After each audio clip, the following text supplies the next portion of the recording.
Olá, eu sou a Cristiane Brito, sou psicóloga, especialista em ABA. Eu sou especializada em ABA, mas também em psicologia clínica. Eu atendo faz 15 anos. Essa é a minha sala.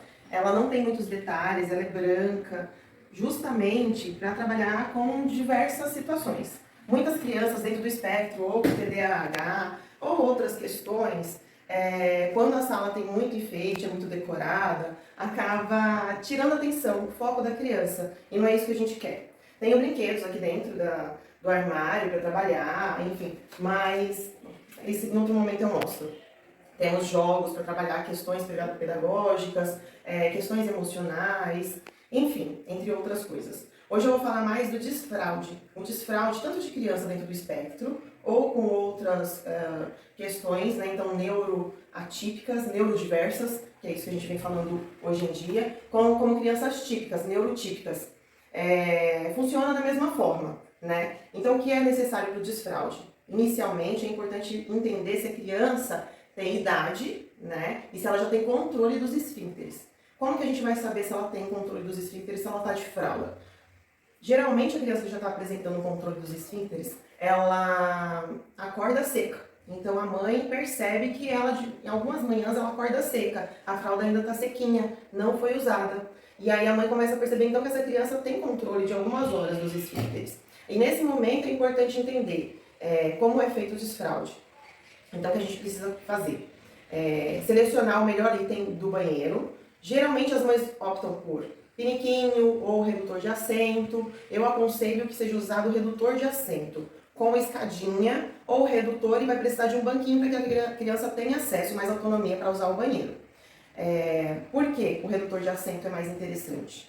Porque assim a criança se acostuma já a usar o banheiro e não depois ser necessário fazer o processo de tirar do piniquinho para ir ao banheiro. E o que a gente faz então? Então a gente deixa a criança sem fralda. Geralmente o ideal é que seja feito esse processo no verão, porque vão ocorrer erros que é muito natural da idade, porque a criança esquece que ela está sem a fralda.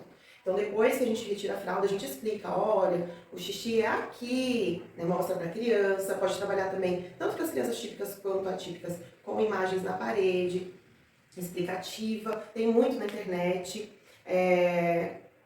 E aí você pode, então a partir daí, conversando com a criança, a gente vai, tira a fralda então, explica onde é o xixi e anota. Anota o quê? De tempos em tempos leva a criança ao banheiro. Se ela errar, anota também. Então, inicialmente, leva a criança a cada 20 minutos, porque a gente quer pegar o horário certo do xixi. Então, por isso que é importante anotar. Vai anotar lá e colocar. Depois eu coloco o material ou faço outro vídeo mostrando os materiais. Anotar. Criança fez xixi 10h10 no banheiro. Criança fez xixi 10h30 na roupa. Aí a gente vai entender quanto tempo, depois olhando todas as anotações, que ela leva para ir ao banheiro. O importante, muito importante, que não dê bronca na criança, ela está aprendendo ainda, né? Então, elogiar muito quando conseguir fazer xixi no banheiro. E quando ela fizer na roupa, não falar nada, não fazer nenhuma cara e só secar. Quando tiver muito calor, não correr para limpar a criança, para que ela se incomode um pouco de estar molhada, é importante isso também. Deixar ali uns 15 minutinhos e depois sim fazer a troca da roupa. É importante que ela se incomode um pouco com o xixi e que também ela não faça um pareamento entre fiz xixi e me limpou, tá? Tem muita mãe que gosta de dar banho, é legal dar banho, mas tem muita criança que ama banho. Então isso também pode acabar atrapalhando o processo de desfraude. Então é importantíssimo essas situações.